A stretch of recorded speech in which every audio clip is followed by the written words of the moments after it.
भारत की वो आम आदमी की सवारी जिसके भरोसे किसान से लेकर मजदूर तक मीलों दूर निकल जाया करते थे।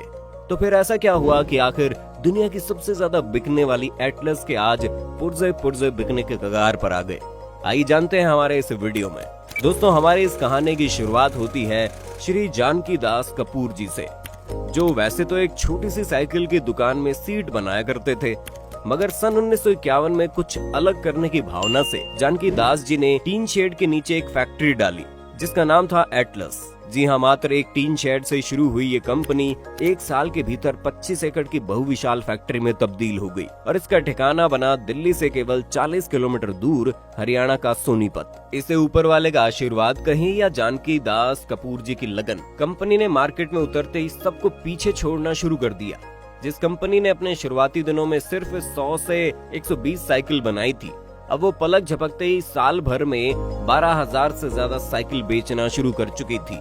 जिसके बाद एटलस ने फिर कभी पीछे मुड़कर नहीं देखा और धीरे धीरे सुर्खियां बटोरने लगा। इस बीच सोने पर सुहागा तब हुआ जब सन 1958 के दौरान विदेशी मुल्कों की बड़ी कंपनीज ने इनसे संपर्क साधा और एटलस की डिमांड दुनिया भर में बढ़ने लगी। जिसके बाद मिडिल ईस्ट और अफ्रीका जैसे देशों में आम आदमी की सवारी एक्सपोर्ट होने लगी और खूब पसंद की जाने लगी। हालांकि ये वही समय था जब हीरो साइकिल भारत में अपने पैर पसार चुकी थी और काफी तेजी से ग्रो कर रही थी। हालांकि उस दौरान ये एटलस को खास टक्कर नहीं दे पाई। कारण था भारत में बढ़ती साइकिलों की डिमांड, जिसके चलते मार्केट में किसी अन्य ब्रांड्स के आने से एटलस पर कुछ खास फर्क नहीं पड़ रहा था। अपनी ब्रांडिंग पर फोकस करने वाली एटलस प्रत्येक भारतीयों के दिलों में छा चुकी थी, क्योंकि ये न सिर्फ सस्ती थी बल्कि टिकाऊ भी थी। तभी तो एटलस जितनी तेजी से साइकिल बना रही थी, उससे भी तेजी से इसे बेच भी रही थी। साथ ही हैरानी की बात तो ये थी कि साल 1961 में एटलस 10 लाख साइकिल मैन्युफैक्चर कर चुकी थी। भारत जैसे उभरते हुए देश में किसी इंडस्ट्री द्वारा ये आंकड़ा पार कर जाना यकीनन बहुत बड़ा कदम था।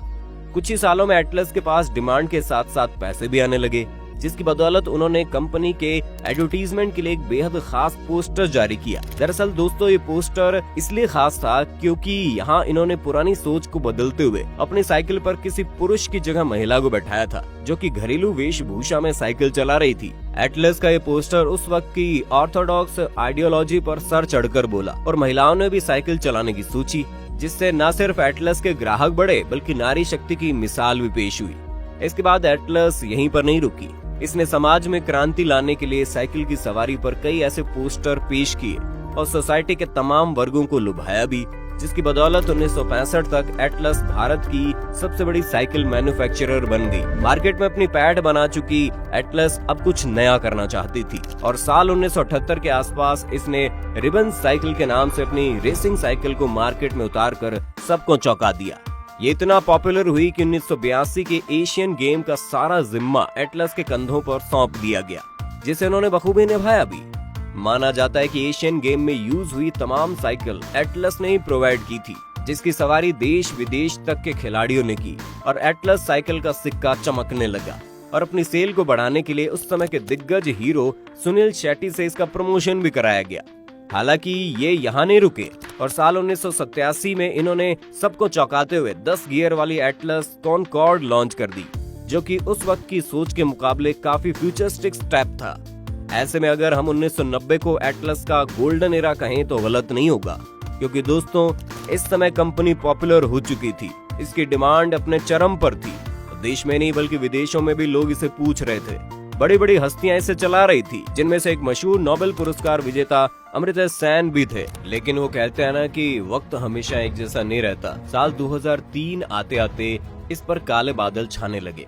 एटलस की सेल ऐसी डाउन हुई कि फिर कभी उठ नहीं पाई। जानकारों की माने तो इसका कारण विदेशी कंपनियों का भारत में आना था, जिससे एटलस को मजबूत कॉम्पिटिटर मिलने लगे और उनकी आधुनिक कार्यशैली के सामने वो उसी पुराने डिजाइन पर टिका रहा।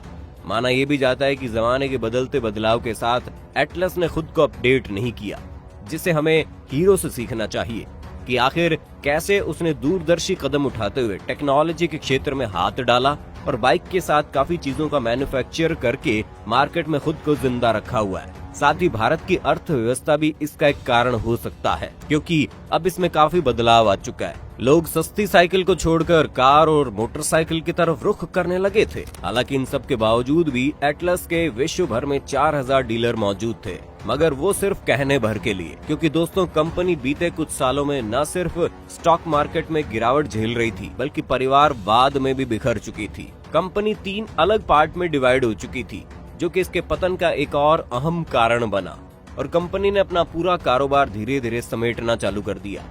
और 2020 में जैसे ही लॉकडाउन ओपन हुआ, एटलस ने अपनी साहिबाबाद की आखिरी इंडस्ट्री को भी आर्थिक तंगी के कारण बंद कर दिया और कंपनी के बाहर एक ले ऑफ नोटिस चिपका दिया गया, जिसमें वहां पर काम करने वाले हजारों वर्कर्स के सपने तोड़ दिए। अगर आप इस ले ऑफ वर्ड से कंफ्यूज है तो दोस्तों जाते जाते हम आपको बता दें, दरअसल ये ऐसा समय होता है जब कंपनी के पास उत्पादन के लिए भी पैसे नहीं होते, तो उस सिचुएशन में वो अपने कर्मचारियों की छटनी ना करके बिना उन्हें किसी अतिरिक्त काम दिए सिर्फ उनकी हाजिरी लगवाती है, जिसके आधार पर कर्मचारी को आधे वेतन का भुगतान किया जाता है। और इस तरह एक सुनहरे दौर का लगभग अंत हो गया। अब एटलस का क्या भविष्य है ये कोई नहीं जानता। क्या ये कंपनी कुछ एडवांस टेक्नोलॉजी और नए आइडिया के साथ मार्केट में लौट पाएगी? और अब जब लोग पेट्रोल के बढ़ते दामों से परेशान हैं और नेचर और हेल्थ को लेकर जागरूक हो रहे हैं, तो क्या वापस वो साइकिल का दौर लौट पाएगा? आपको इसके बारे में क्या लगता है? कमेंट में हमें जरूर बताइए।